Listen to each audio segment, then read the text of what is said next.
For the last 100 years, medicine has told people with osteoarthritis the same thing. We can manage your pain, we can slow the damage, and when it gets bad enough, we will replace the joint entirely. What medicine has never been able to say, until right now, is that we can actually reverse the cartilage loss, regrow it, restore the tissue that was gone. In January 2026, Stanford Medicine published research in the journal Science that changed that sentence. And by the end of this video, you are going to understand exactly what they found, what it means for the 32 million Americans living with osteoarthritis right now, and, most importantly, the one question this research leaves open that determines whether this becomes real treatment or another promising headline that disappears. That question is coming. Stay with me.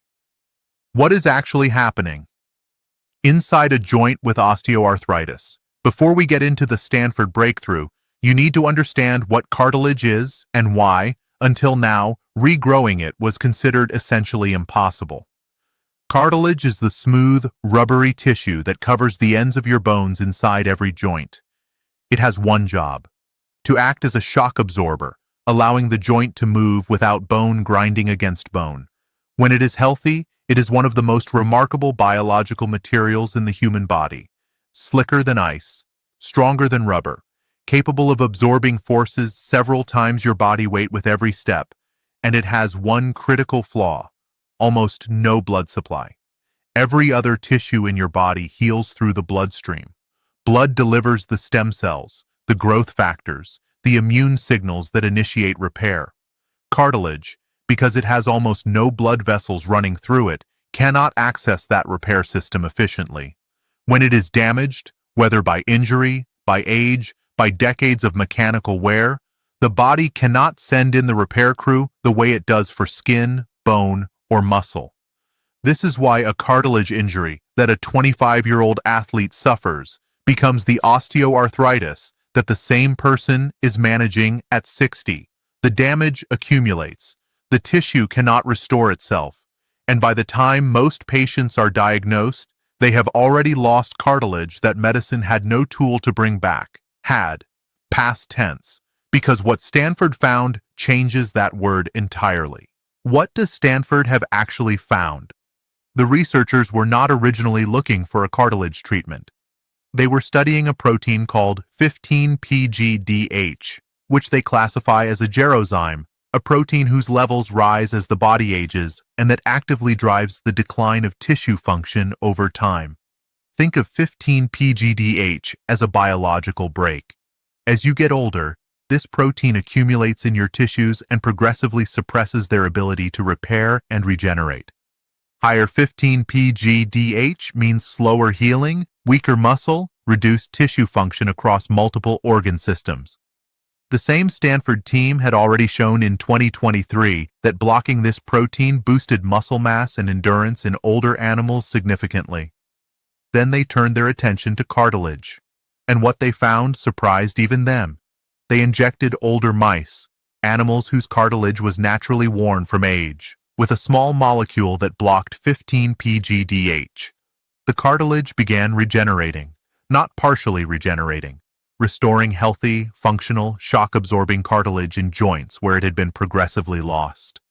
Then they tested it in mice that had suffered knee injuries designed to replicate human ACL tears, the kind of injury that reliably leads to osteoarthritis within years.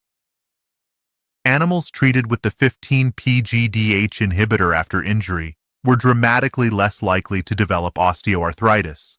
Animals given a control treatment developed it at double the rate. But here is the finding that took this research from interesting to genuinely significant. They then took human cartilage samples, tissue removed during actual knee replacement surgeries, cartilage from real osteoarthritis patients already damaged and degraded, and they treated those samples with the 15-PGDH inhibitor. The human tissue began forming new cartilage. The same research team found that cartilage regeneration in this model does not rely on stem cells, which is itself a remarkable finding. Chondrocytes, the cells that produce cartilage, appear to change how their genes behave, shifting into a more youthful, functional state without requiring stem cell activation. This is a completely new biological mechanism for tissue regeneration that the field had not previously identified. Helen Blau, the senior author and professor of microbiology and immunology at Stanford, described it directly. This is a new way of regenerating adult tissue, and it has significant clinical promise for treating arthritis due to aging or injury. Now here is where the story gets even more important for anyone watching this who is already managing osteoarthritis. Now let's talk the detail that changes everything for real patients. An oral version of the 15-PGDH inhibitor is already in clinical trials, not in the planning phase, not in animal studies, in human clinical trials, currently being evaluated for age-related muscle weakness. That means the safety profile of this compound is being established in human subjects right now. That means the regulatory pathway already exists. And that means the distance between this research and a real treatment option for osteoarthritis patients is considerably shorter than most breakthrough discoveries start from. Separately, the Advanced Research Projects Agency for Health announced in April 2026 that it is funding 3 research teams at Duke University, the University of Colorado Boulder, and Columbia University, specifically for injectable and intravenous therapies that use small molecules to stimulate the body's natural cartilage and bone repair mechanisms. The federal funding comes with a strict price cap. If any of these therapies reach regulatory approval, they cannot cost more than a quarter of current standard treatments.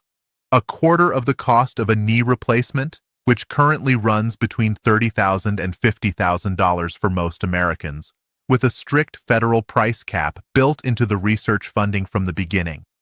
That is a commitment to accessibility that most medical breakthroughs do not carry.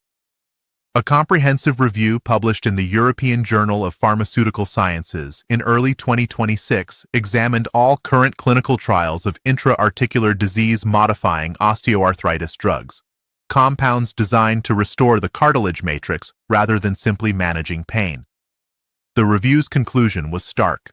There are currently no approved drugs that can restore the cartilage matrix. Every treatment on the market manages symptoms. None addresses the underlying tissue destruction.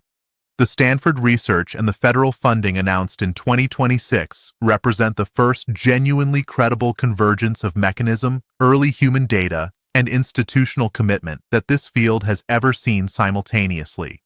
What this means: if you are living with osteoarthritis right now, this is the part of every breakthrough story that matters most, and that most coverage gets wrong, because there is an enormous gap between a finding published in Science and a treatment available at your orthopedist's office. And pretending that gap does not exist does real harm to real people who make real decisions based on incomplete information. Here is the honest picture. The Stanford research was conducted in mice and in human tissue samples in a laboratory setting. Mice that respond to a treatment do not always predict human outcomes reliably. The leap from a tissue sample in a dish to a functioning human joint under daily mechanical load is substantial. Human clinical trials, specifically for cartilage regeneration using this mechanism, have not yet begun. They are the next step, not a completed one. The timeline that researchers cautiously indicate for this class of therapy reaching clinical availability, pending successful human trials, is in the range of 5 to 10 years. That is not a reason to dismiss what Stanford found. It is a reason to hold it with the specific weight it deserves, as the most mechanistically compelling and rigorously published evidence that cartilage regeneration in aging human joints is biologically possible. Not proven in humans yet, but possible in a way that the science had not previously demonstrated. For the person managing osteoarthritis right now, here is what the evidence actually supports today. Physical therapy with progressive resistance training remains the most consistently evidence-supported intervention for reducing pain and preserving function in osteoarthritis. A study published in the New England Journal of Medicine found that structured exercise therapy was comparable to surgical intervention for many patients with knee osteoarthritis.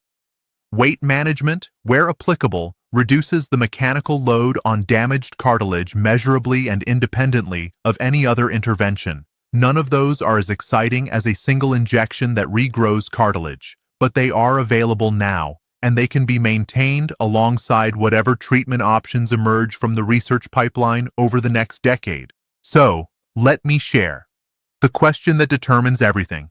I told you at the beginning there was one question this research leaves open that determines whether this becomes real treatment or another headline. Here it is. Does blocking 15 pGDH in a living human joint, under the full mechanical and biological complexity of daily life, produce the same cartilage regeneration that it produced in aged mice and in laboratory tissue samples, without unacceptable side effects in other tissues where this protein also plays a role? That is the question that human clinical trials will answer, and that is the question that separates today, where this is the most exciting development in osteoarthritis research in decades, from the future where it either changes how 32 million Americans live or becomes a finding that pointed in the right direction without reaching the destination. The research is real. The mechanism is novel.